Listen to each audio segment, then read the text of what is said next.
Hi, good morning guys, welcome back from break. Today we're going to get out of surface area and volume and we're going to jump into writing and solving equations.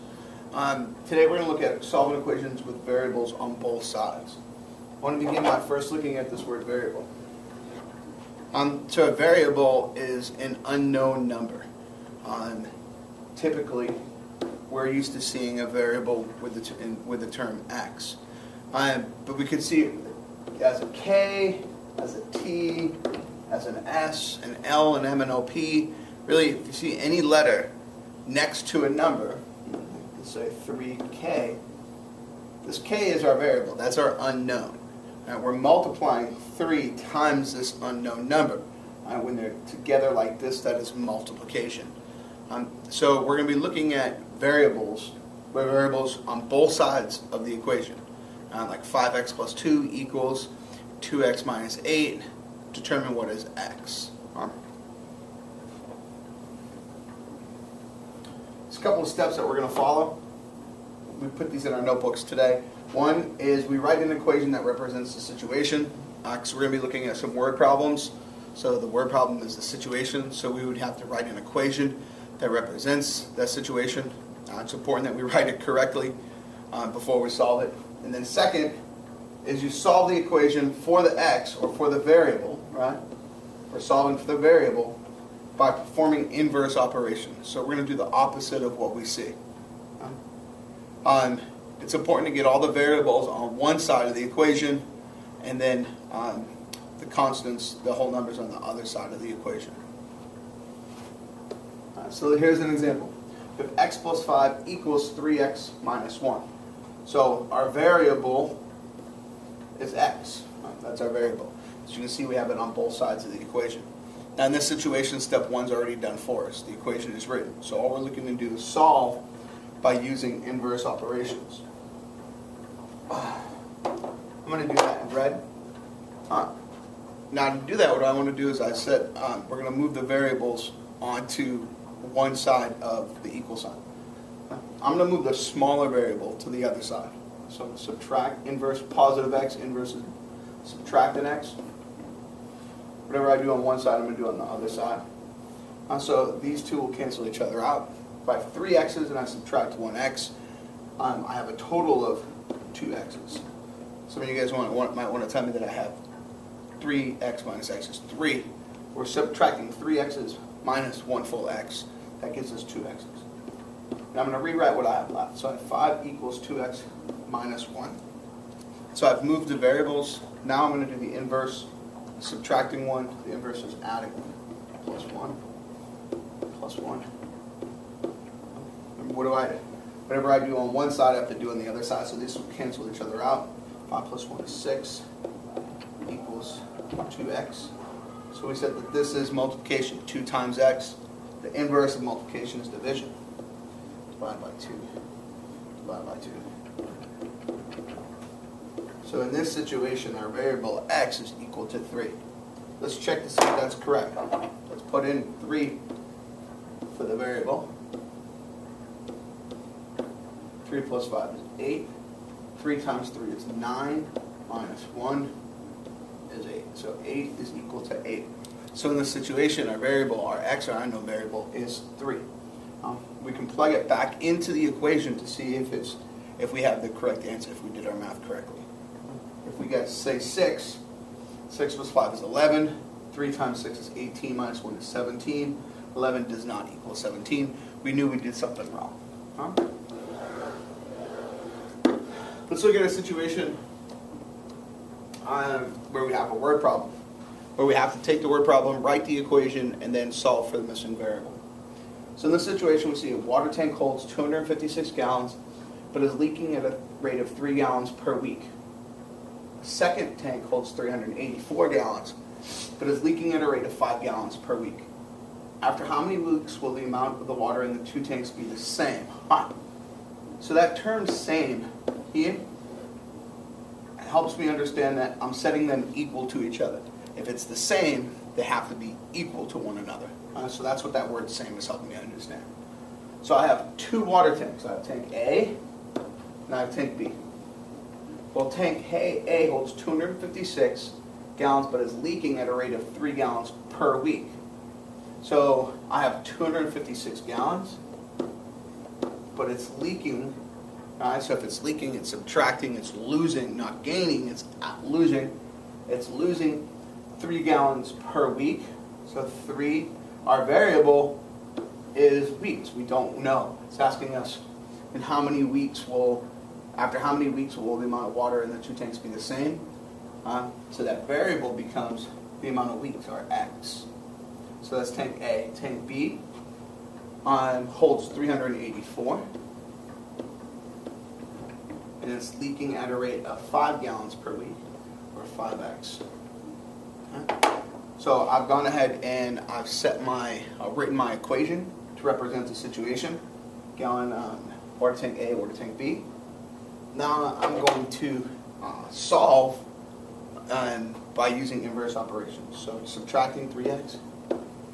So earlier I said we're going to move the smaller x from this side to the other side. So minus 3x, we're going to add 3x.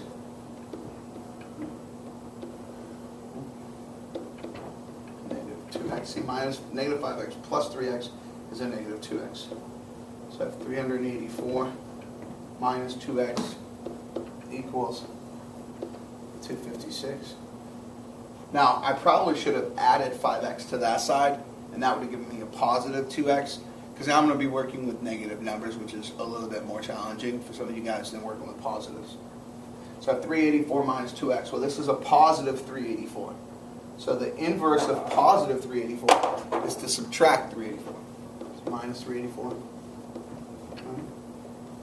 That would cancel those out. Positive 384 minus 384 is 0. Now subtract minus 384. So I got my calculator, luckily. 256 minus 384 equals a negative 128. So my new equation is negative 128 equals negative 2x.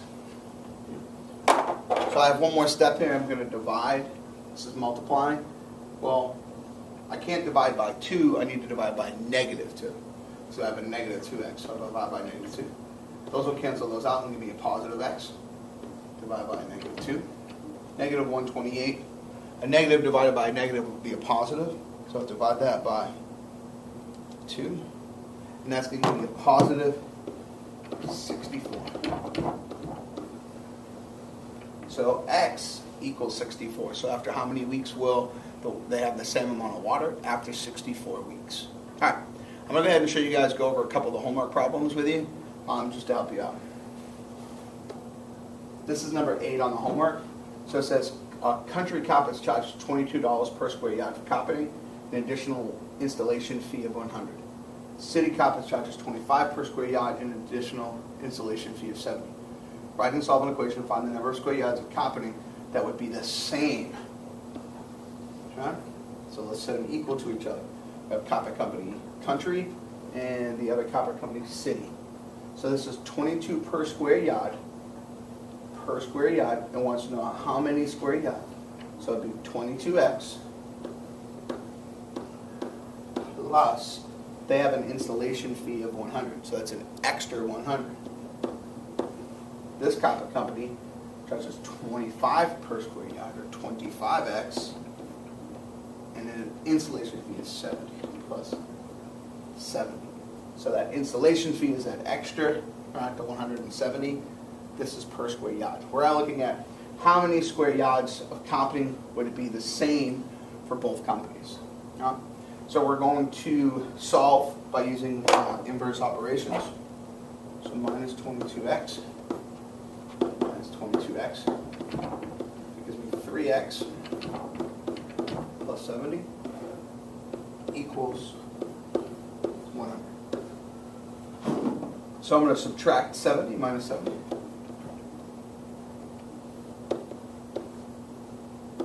And I have 30 equals 3x. I'm going to divide by 3.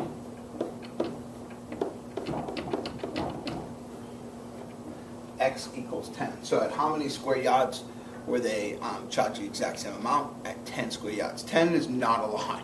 right? So at 10 square yards, you have the exact same cost. So that would be the answer to the first part of the question. The second part of the question asks us, Mr. Shu wants to hire one of the two carpeting companies to install carpeting in his basement. Who is he more likely to hire? Explain your reasoning. Well, at 10 square yards, the two companies would be exactly the same. So what we would need to figure out is who is going to charge more per square foot, because we're going to be getting a lot of square feet as opposed to less square feet. So the person who's charging less per square feet is this carpet company, because 10 is a little small number. We're probably going to put in 50, 60 square feet. So the one who's charging less per square foot is, in this situation, is going to be the one that we're going to want to hire. So in this situation, Country Carpets is only charging 22 per square foot, so we're probably going to hire Country Carpets. Why? Because we're going to be more than 10 square feet, so make sure you explain your reasoning, right? We're going to be more than 10 square yards. This is number 9 on the homework, so there's 3 questions like this. So it says 2 less than 3 times the number is the same as the number 10. Write it. I'm saying as the number plus 10. So write an equation to solve for the variable. There's that word again. The variable is unknown. So 2 less than 3 times a number. Well, a number is our unknown, right? We don't know what that number is, so that becomes our x. Right? Well, 2 less than 3 times a number, so it's 3 times that, but we have 2 less. So are we adding 2 or subtracting 2? Subtracting 2. And we set that equal to the other side of the equation, right? Writing an equation is the same, right? There's my equal sign, as the number plus 10. Well, again, that number is our variable. We don't know what that is. So the number is x plus 10. So that's our equation that represents the situation. Now we need to solve for x. Move the variables, minus x, 2x minus 2 equals 10. Again, inverse, we have a negative 2, so we'll add 2 plus 2 plus 2. So I have 2x equals 12. And then my last step here is I need to divide by 2. All right, so divide by 2. X equals 6. You'll see on the back of the homework, all the equations are already set up for you. You're just going to use inverse operations to solve for each of the values of the variables x. So in these 3, make sure you write the equation, 9, 10, 11. You write the equation that represents the situation, and you solve for the variable. So write the equation, and then box in or circle in your answer for me. Awesome, guys. Good luck. Piece of cake should be pretty easy for you.